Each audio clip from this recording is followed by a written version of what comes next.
Has your heart been broken lately? If so, let's get into it. How do you bounce back from a breakup? I'm still trying to figure that out for myself. But some people say it just takes time. Some people say you should just find somebody else real quickly. I'm not really sure about that one. But one of the things that I do recommend for people is that you take time to heal. You take time to grieve.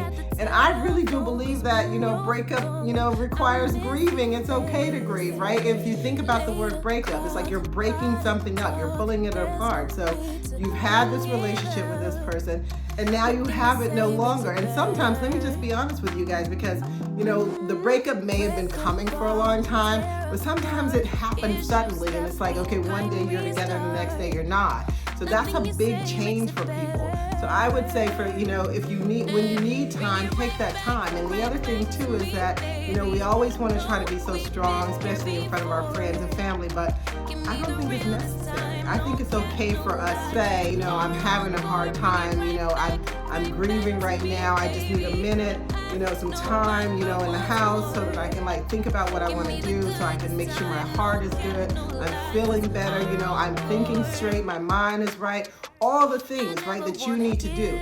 Now, the thing about it is that the length of time that it takes for you to grieve or you to heal from a breakup and for you to bounce back from that, is different for everybody.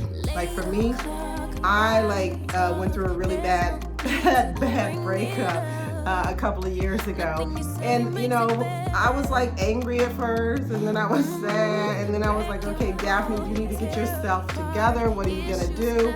And I started thinking about how I want to move forward and who I want to move forward with, right? What kind of person I need, going forward now. And I'm not saying there was anything wrong with the other person.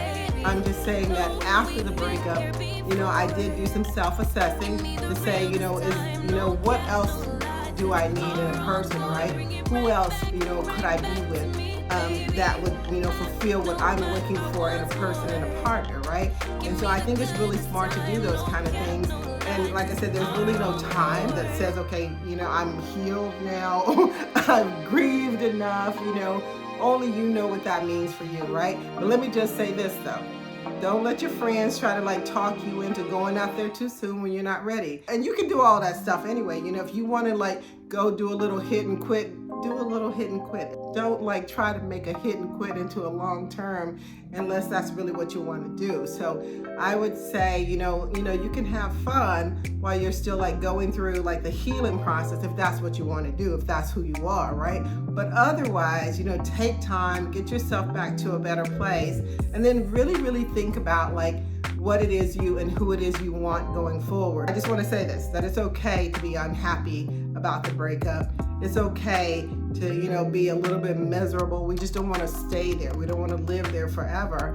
And let me just say, honey, it's okay to move on and bounce back really quickly, because everybody is different. So if you're that person who is okay with, what, I'm done.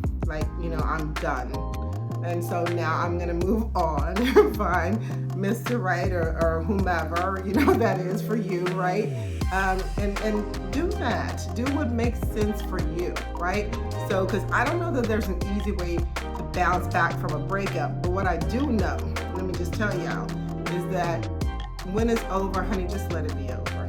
Don't keep, tipping back and tipping back and tipping back, because that makes it harder, in my opinion, in my mind and in my belief. I think, the more you hang on, right? Especially if you're hanging on to somebody who doesn't want you to continue to hang on, that makes it hard. It not only makes it hard for you not wanting to let go, but it makes it hard for them trying to move on too, right? So, when the time comes, let it go, right? Now, if there is a possibility later that things could work out or whatever that means, you come back around, then give it some time before you do that. Don't give it a couple of days and then you're already texting or calling them or whatever. Give yourself time to heal and give them time to move on if that's what they want to do. So let me just recap really quickly that, for me, there is no easy way to bounce back from a breakup, but I do think that, healing and taking time to grieve, whatever that looks like for you, is the right way to go. And let me just say this too, that, don't be in denial. It's okay. We don't have to be in denial. It's okay for us to, admit that we're hurting, we're struggling, whatever that is, right? So be okay with that. And like I said earlier, I went through a really bad breakup a couple of years ago. And, I literally, and I'm not lying, because I wouldn't lie to you, I was literally in the bed for a couple of days, like crying my eyes out, right? Because I love this person. And so I would say that, if do what you got to do, and make yourself feel good so that you can pick yourself back up and move on. Because let me just tell you, there is no easy way to get over a breakup, but the best way is the way that works for you.